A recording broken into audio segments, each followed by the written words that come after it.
Kamusta mga kabasketball? Ito ang iSport Zone at gaya nila ay pwede kayong mailagay sa ating mga videos. Bumili lang ng iSport Zone merchandise gaya ng t-shirt, face mask, cap, or hoodies na available na sa Philippine online stores at available din internationally kung kayo ay nasa labas ng Pilipinas. Ipadala ang iyong mga litrato, suot ang iSport Zone merchandise sa isportzonetv@gmail.com.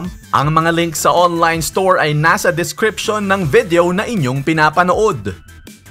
Ito nga ang pinaka-latest na balita patungkol kay James Harden dahil kahapon ay kakalabas lang natin ng isang video. Ito nga, siya ay nagbalik na at nagpakita na mga kabasketball para sa training camp at sumailalim na nga siya sa COVID-19 test sa Toyota Center sa Houston. At hindi lang yan ang balita mga kabasketball, ayon sa ESPN ay nagsabi na si Harden at pinalawak niya ang listahan ng mga destinasyon ng mga koponan na gusto niyang paglaruan at kasama na dyan ang Philadelphia 76ers at may iba pa daw na mga contending teams. Dahil iyan ay sa hindi naman nagkaroon ng magandang usapan o hindi naman tumuloy at hindi nagkaroon ng substance ang usapan ng trade sa pagitan ng Houston Rockets at ng Brooklyn Nets na siyang preferred destination nitong si Harden. At mukhang wala na ngang mangyayari doon dahil ayaw naman ibigay ang kahit na sino kina Joel Embiid o Ben Simmons na syempre kung ikaw rin naman ang Houston Rockets ay yun ang iyong hihingiin na kapalit. At least isa man lang doon. Binalita nga natin sa ating nakaraang video na hindi nga sumipot itong si James Harden sa training camp noong linggo dahil nga ito'y umattend daw ng birthday celebration ni Lil Baby, isang rapper-singer. Pero kinumpirma na nga ni Coach Stephen Silas na sumipot na nga raw si James Harden at nagpa-COVID test na daw. At mabuti nga raw iyon para sa lahat. At nang tanungin si Coach Stephen Silas kung papaano nang hahabol itong si Harden sa kanyang mga bagong sistema ay sabi naman niya mga elite players naman daw ay kayang-kayang humabol at mabilis naman daw matuto ang mga yan. Tinrade nga kamakailan ng Houston Rockets si Russell Westbrook para kay John Wall na sinabi ni Harden na mas gusto niyang makasamang makalaro. At pagkatapos nga raw ng magandang usapan nila ayon kay John Wall ay eto nga hindi sumipot sa training camp. Pero kahit bumalik na nga si Harden ay hindi pa sigurado kung papayagan siyang sumama sa Chicago para sa kanilang preseason opener sa Biyernes dito sa Amerika.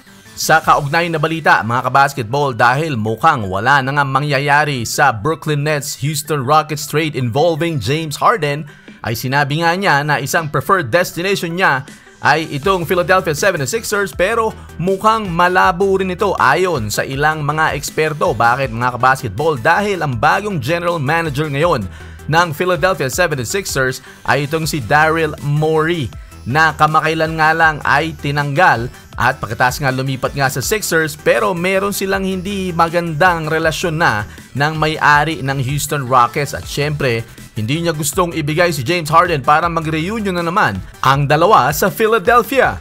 Nagkaroon ng pagkakainisan itong si owner ng Houston Rockets na si Tillman Fertitta at si Daryl Morey dahil sa statements na ginawa ni Morey sa China. Dahilan para mawalan ng malaking pera ang Houston Rockets at pati na rin ng NBA. At bukod pa nga dyan ay hindi naman din interesado ang Philadelphia na pakawalan ng isa kina Joel Embiid at Ben Simmons. Kaya sinasabi ng mga eksperto na malabong matupad ang gusto ni James Harden na malipat sa Sixers. At sa maraming mga kabasketball natin na nagtatanong kung paano naman ang Golden State Warriors at James Harden trade, eto mga kabasketball nag-move on na daw ang Golden State Warriors na makipag-trade sa Houston Rockets para kay James Harden dahil sa issue na baka hindi raw ito maging magandang fit sa kultura ng Golden State Warriors.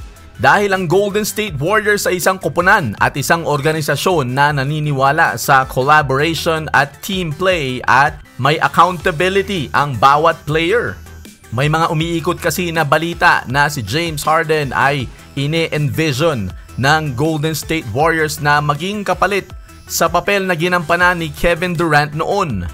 Ayon sa mga league sources ay baka napag-isip-isip daw ng Golden State Warriors na baka ikasama nila sa hinaharap kung sakaling si James Harden ay mapunta doon at pagkatapos ay hindi naman gumana nga, hindi maging swak dahil nga itong si James Harden ay mayroong history ng hindi pakikipagkasundo sa kaniyang mga co-superstars gaya ni Dwight Howard noon, si Chris Paul at nitong huli si Russell Westbrook.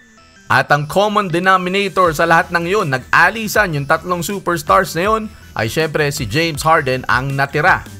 Kaya obviously si James Harden ang laging nasusunod sa lahat ng mga parisan na yun.